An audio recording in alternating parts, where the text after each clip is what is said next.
It's really an enjoyable limud. We are sponsored by A.B. Spry for Nachas from the whole family, Yaakov Yemansky, Vakasa Tov to the Rav, the Zoom family, and Nachas from children and grandchildren, Ed Saleh from London, Joshua Rosenberg, Baruch Ian, Lili Nishmas, Yaakov Chaim Ben Abba, Esther Bas Gittel, Avram Ben Shmuel HaKain, Shalom Fogel, Lili Nishmas, Rabbi Yaakov Zev, Ben Rabbi Yehuda Aryeh, Rivka Bas Rabbi Yaakov Yosef, Tzivya Miriam Bas Rabbi God, and Yosef Ben Sion Ben Rabbi Yaakov Zev. The neshama should have an aliyah. We learn also l'refuah shalema for our chaver adaf. Shimon Yehuda ben Gittel, Shimon Klein. He should have a refuah shalema b'sech shachar Yisrael.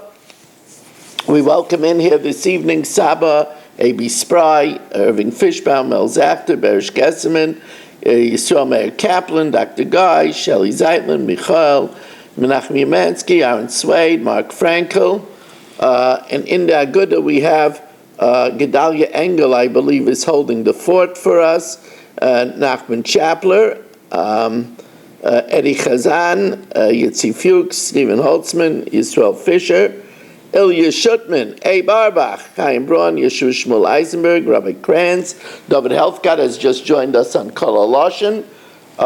And I will tell you, I did email already to you, Abe Arbach, and I emailed to Shimon Deer, the shir on from last night. So let me tell you, the way this works is if, let's say, I buy a piece of real estate for Mark.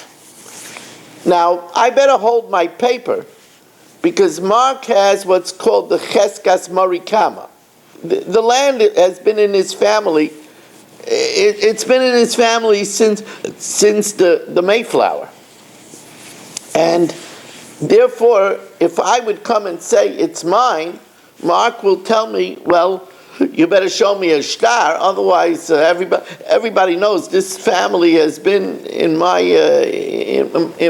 this land has been in my family since Columbus. For how long do I have to hold the paper? So the Gemara says that the Mishnah tells us that something that's used constantly, I have to use it constantly for 3 years without Mark issuing a protest. If I used it for 3 years without Mark issuing a protest, then I have a cheskas gimel shanim, and then I don't have to keep the paper anymore. I could just say I have a chazaka. That is the idea behind cheskas gimel shanim.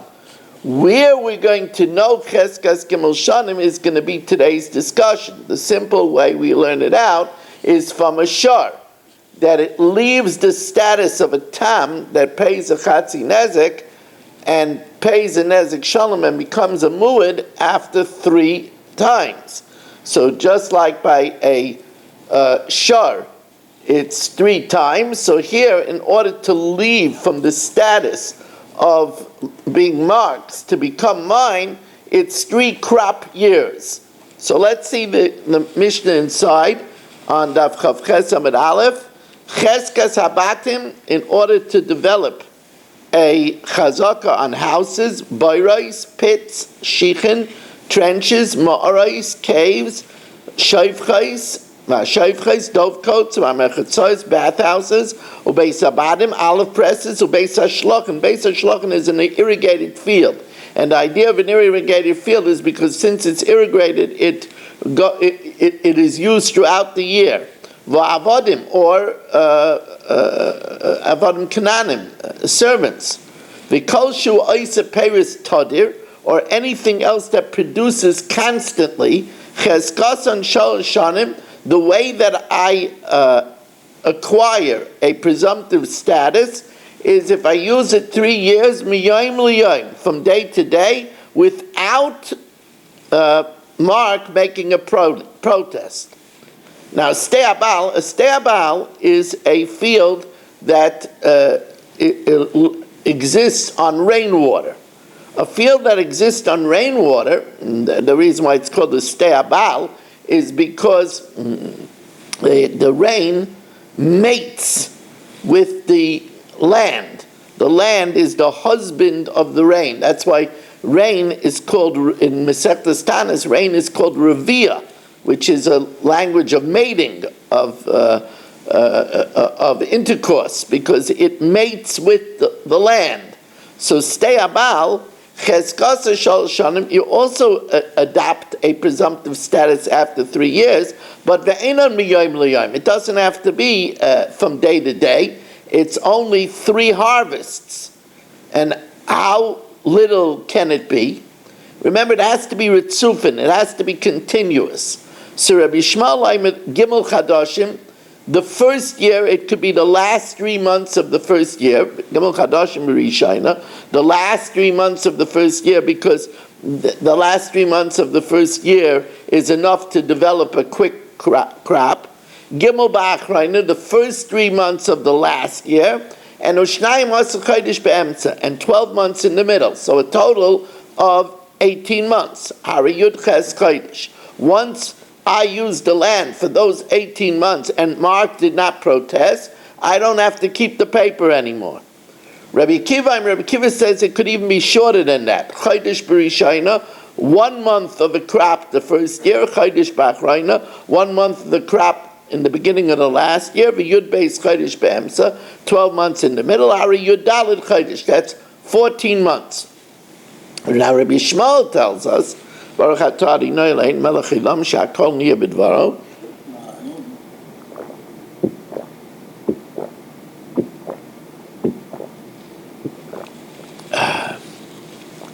I will tell you what a astounding Kiddush Hashem it is, that at a altered daf after a very long summer taminus, we already have 27 Zoomers here. It's really wonderful. Thank you. Bravo, everybody. So Rabbi Yishmael tells us that it doesn't have to be necessarily 3 years. If it's a varied field where there's grain and also orchards, so then it's enough 3 crops in 1 year. Rabbi Yishmael b'stei loving. That's only a grain field that needs 3 years.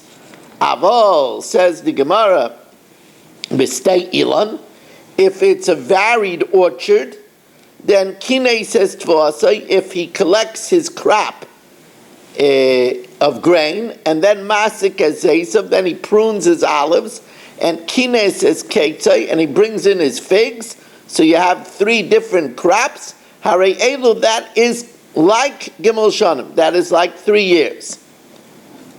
Now, we'll see, as the Gemara now addresses, why is it 3? Where do we get the number 3 from? So, Amar Rabbi Yochanan, Shamati meholchei Usha, I heard from those that went to Usha. Usha, as we know, when the Sanhedrin was exiled from the Lishkas Hagazis, from the chamber of cut stone, where it was in the temple complex, so it traveled, it went to Yavna, and from Yavna it went to Usha. So I heard from the Holchei Usha, and we'll see that the Gemara identifies this as Rabbi Yishmael.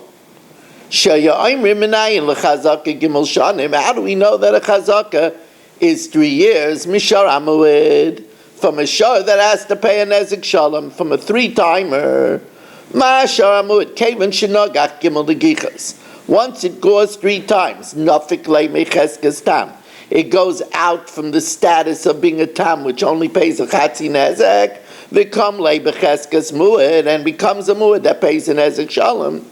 Hachanami, Kavan the Okla Tlashnin, once I use in Mark's field 3 years, Nafik La Mirishus Meicher, it goes out from being the status of Mark, the Mori Kama, the original owner, and it's presumed to be mine. Says the Gemara, but the Shar Amuid only has to pay a Nezek Shalom on the 4th year. And if that's the case, maybe it shouldn't be mine until after 4 years. So the Gemara asks, let's see it in sign. You don't pay until it goes the 4th time. That's when you pay an Nezek Shalom. We should say Ad Shana Revius, until the 4th year, until I occupy it 4 years. Until I occupy it 4 years, like Kaima B'Rishusa, it shouldn't be presumed to be mine. So the Gemara answered very simply. As we welcome in Elliot Udell. Elliot, it's good to have you 2 lines from the bottom of Daf Chav Ches Amud Aleph, 2 lines from the bottom of Daf Chav Ches Amud Aleph. Hachanami Ad Shan Revius like Kaima B'Rishusa. Maybe it shouldn't come into my Rishus until I use it the 4th year. So the Gemara says, Hachiyashta, what's the comparison? Hasam, over there, Michinogach Shalosh Negichais, once the shar goes 3 times, have a mu'id. It becomes a mu'id. That's when it becomes a mu'id. I mean, the reason why you need a 4th time is because until it goes a 4th time, there's nothing to pay. Idach Kiloi Nogach, if it doesn't go, Ma'ila Shalom, what is there to pay? But it already becomes a mu'id after 3 times. Since I consumed 3 crops without Mark saying boo, it becomes mine. Now, we learned this earlier, I explained it to you, that a chazaka that doesn't have a taina is not a good chazaka. That means if Mark is the marikama, and I used it 3 years, and I say it's mine. And the court says, why is it yours? I say, but because I occupied it 3 years. But how did you get it? Mark is the marikama. I don't know. I'm just here. That's not good. Even if I have it 20 years. I could say Mark gave it to me as a gift. I could say Mark sold it to me. I could say Mark sold it to Shelley and Shelley sold it to me. But I have to say something. But the Gemara says, why don't we say that it should be analogous to the Shar HaMu'id? Over there's no taina, and that's what the Gemara says. Alamiyata chazaka she'eni taina, a chazaka that's not accompanied with a taina to have a chazaka. It should be a chazaka, because we said that once there's 3 years, it goes out of Mark's rishus and it comes into my rishus. Says the Gemara, what are you talking about?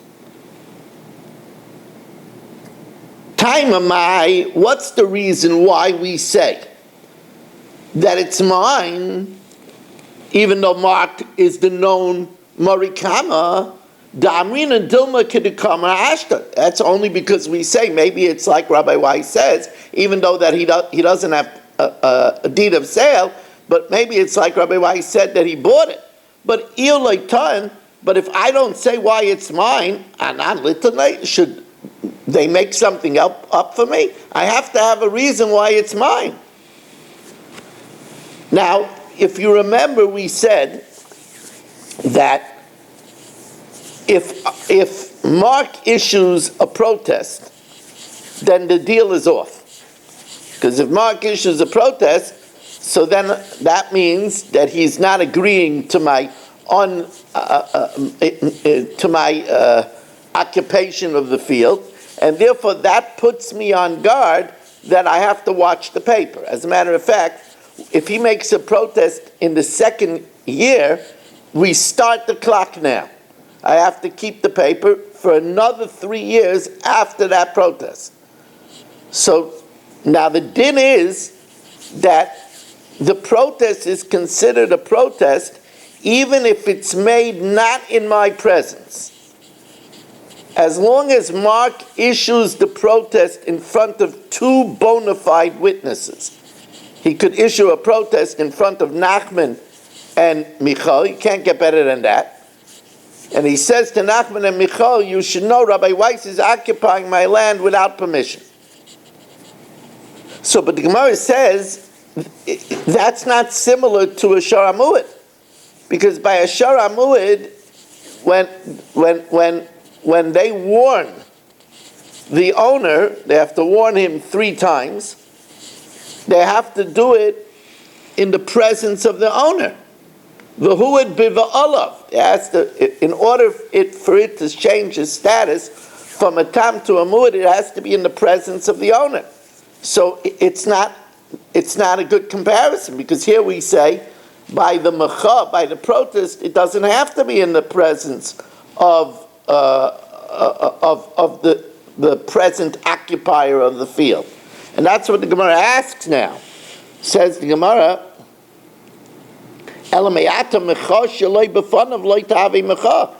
a protest lodged not in the presence of the one that's occupying the field, just in front of two witnesses, shouldn't be a good protest.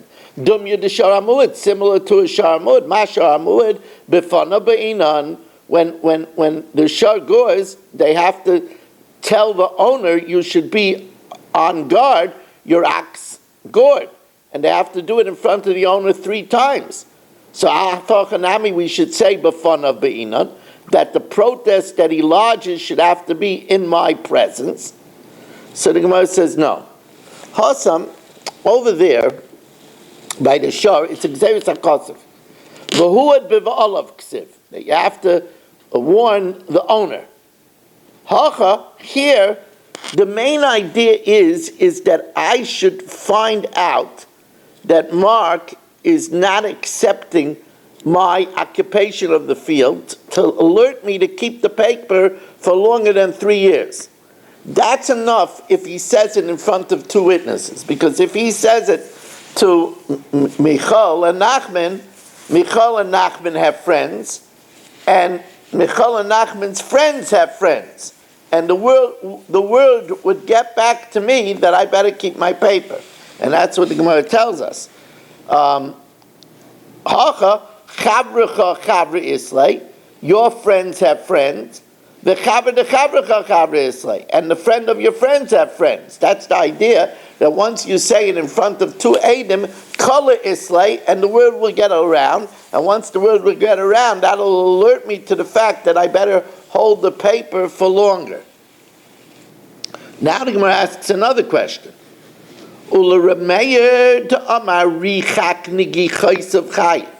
Rameir says that if the gorings are distant from one another on 3 different days, Sunday, Monday, and Tuesday, it makes the Sharamuid Kirav Nigichaisav Loikol Shlein. Surely if all 3 are on Sunday, it certainly becomes a Sharamuid, because if it's closer together, it definitely shows a pattern.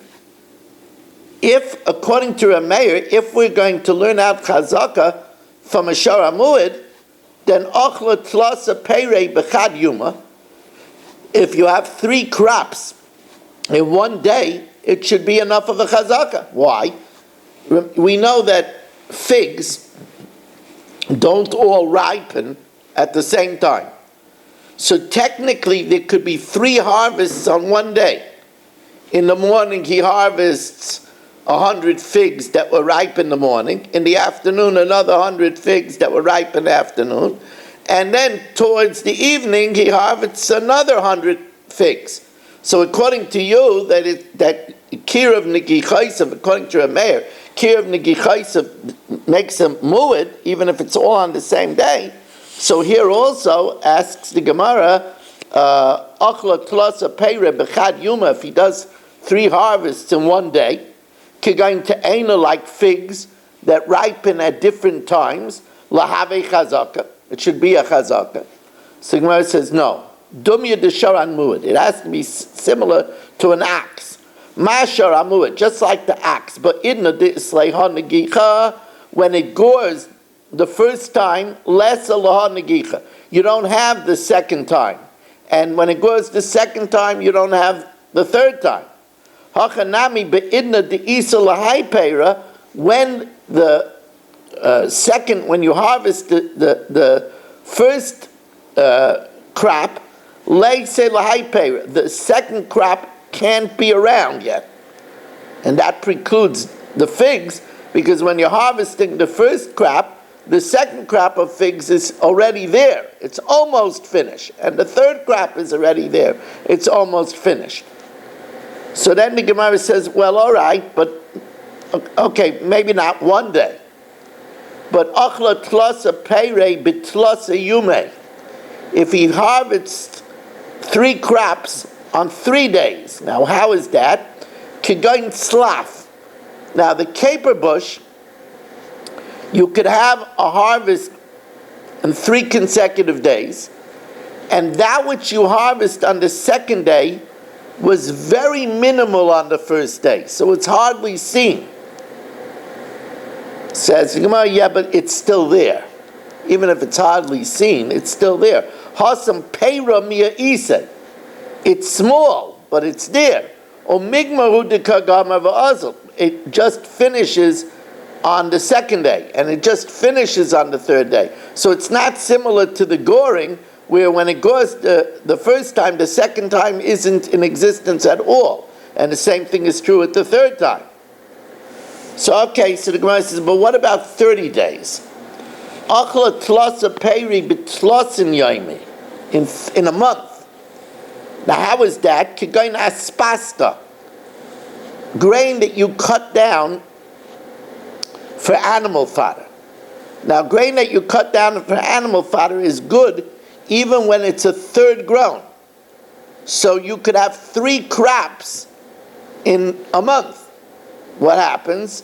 In the beginning of the month it grows to a third, you cut it down, then you let it grow to a third and you cut it down in the middle of the month, or the second third of the month, and then it grows again and you cut it down a third at the end of the month. So the Gemara says, no.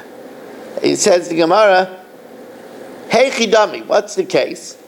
The kadiach va'achla, that you cut it down when it's a third and you eat it, the kadiach va'achla.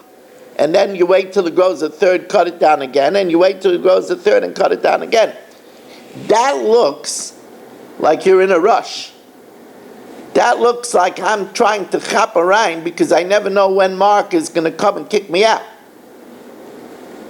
You can't develop a chazakah when you're acting like a thief who's just trying to get as much as he can. And that's what the Gemara says. That's not the way to make a chazakah.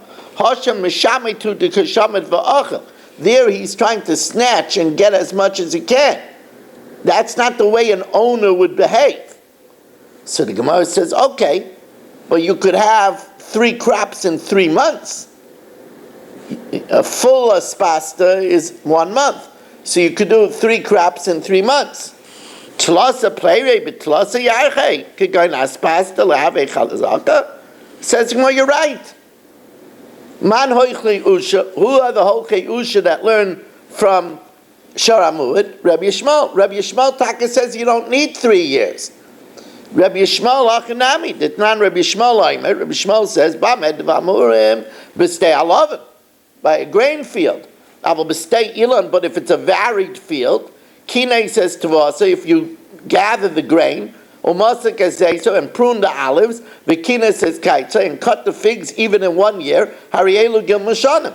And Ein Achanami, according to Rabbi Yishmael, if it's aspasta, if you let it grow its full height, cut it down, and then the next month you do it again, and the next month you do it again, that would taka be a good chazaka. Now the Rabbanan don't hold that way. The Rabbanan don't hold 3 times is enough. So obviously they hold you need 3 years. So obviously they don't learn out from Sharamud. So where did the Rabbanan learn from? Asks the Gemara, L'Rabbanan Mai, according to Rabbanan, they obviously base it on 3 years and not on 3 times. Amar Rav Yosef Kroksiv. It's a pasuk. Now this pasuk is in Yirmiyah, and the pasuk in Yirmiyah is talking about before they were exiled, right, for the 70 years, the Galus Bavel, right? Like it says, Kate Spavel, Zerubbabel, Kate Shivim Noishati. Because I see Shelley is thinking about Hanukkah and Sivganius. I see Sivganius in his eyes. I could see it. What? I'm thinking about the Seder. Oh, the Seder. Okay.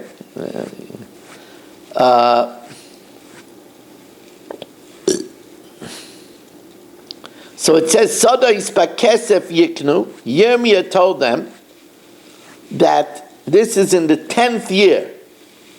Now they were exiled at the end of the 11th year. This is the 10th year of Melech Tzidkiyahu's reign.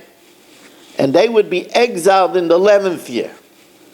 So Amar Rav Yosef Kroksiv, Sodois bakesef yiknu, you should buy fields with money, because of basefer, but make sure to record it in a document, the chosim, and have it signed by witnesses.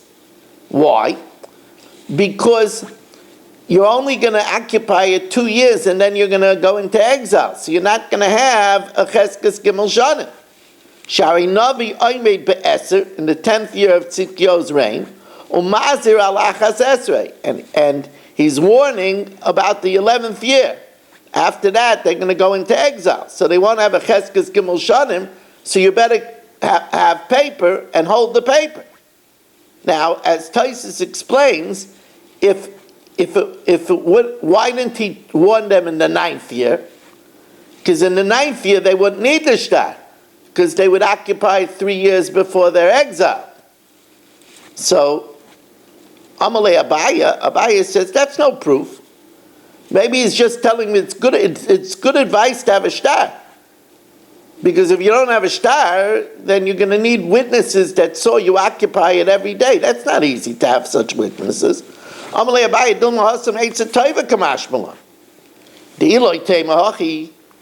if you don't say this, there's another pasuk where Yirmiyah is talking to those that were already exiled earlier to Babel.